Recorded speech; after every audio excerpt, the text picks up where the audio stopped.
જૂનાગઢના માંગરોળના સાંગાવાડા ગામે બંબુયા ગણેશ મંદિરની જગ્યાએ નુકસાન કરનાર સામે ન્યાયિક પગલાં લેવા અંગે આવેદન આપવામાં આવ્યું છે। બંબુયા ગણેશ મંદિરની જગ્યાએ નુકસાન કરનાર સામે ન્યાયિક પગલાં લેવા આવેદન આપ્યું છે, જેમાં મોટી સંખ્યામાં અનુસૂચિત સમાજના આગેવાનો લોકો દ્વારા માંગરોળ મામલતદાર અને ડીવાયએસપીને લેખિત મૌખિક ઉગ્ર રજૂઆત કરાઈ છે। આવેદનમાં જણાવ્યું છે કે માંગરોળ તાલુકાના સાંગાવાડા ગામે રાજાશાહી વખતની બંબુયા ગણેશનું મંદિર જે સમસ્ત અનુસૂચિત જાતિ સમાજનું આસ્થાનું કેન્દ્ર છે। તારીખ 19 ઓક્ટોબરના રોજ અમુક ઇસમોએ મંદિરની જગ્યામાં તોડફોડ કરી ખૂબ જ મોટું આર્થિક નુકસાન કર્યું છે।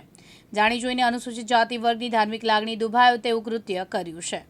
માંગરોળ તાલુકાના સાંગાવાડા મુકામે 19 તારીખના જે બંબુયા ગણેશનું મંદિર આવેલું છે, જે અનુસૂચિત જાતિ સમાજનું આવેલું છે, ત્યાં અમુક ઇસમોએ ત્યાં તોડફોડ કરી અને આર્થિક નુકસાન કરેલું છે, તેમજ મંદિરને હનુમાનજીના મૂર્તિને પણ નુકસાન કરેલું છે।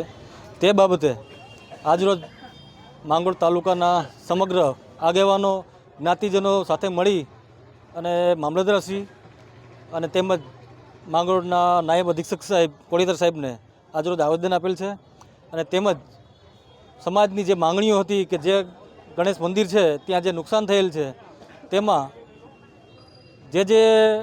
જે બાજુમાં આવેલ ભુવા આતાશ્રી દ્વારા કરવામાં આવેલું છે તેને કાયદાકીય રીતે નસિહત કરવાની છે। તેમજ ત્યાં સમાજના કોઈપણ વ્યક્તિઓ દર્શન કરવા જાય કે કોઈની કોઈ અડચણ ન થાય તેવી ડીવાયએસપીશ્રીએ ખાતરી આપેલ છે અને મામલતદારશ્રીએ એવી ખાતરી આપેલ છે કે હું બને એટલા વહેલી તકે આ પ્રકરણ જે છે એનું નિરાકરણ લઈ આવી દઈશું। અમોને અત્યારે માંગરોળ મેજિસ્ટ્રેટ શ્રી તેમજ ડીવાયએસપી સાહેબે એવું કહેલું છે કે બને એટલું તુરંત આના અમે પગલાં લઈશું અને આનું નિરાકરણ લઈ આવીશું। જો એમ છતાં આગામી દિવસોમાં આનું નિરાકરણ નહીં આવે તો સમાજના આગેવાનો જ્ઞાતિજનો સાથે બેસી અને આગામી રણનીતિ નક્કી કરીશું। પ્રકાશ લાલવાણી, દિવ્યાંગ ન્યૂઝ, માંગરોળ, જૂનાગઢ।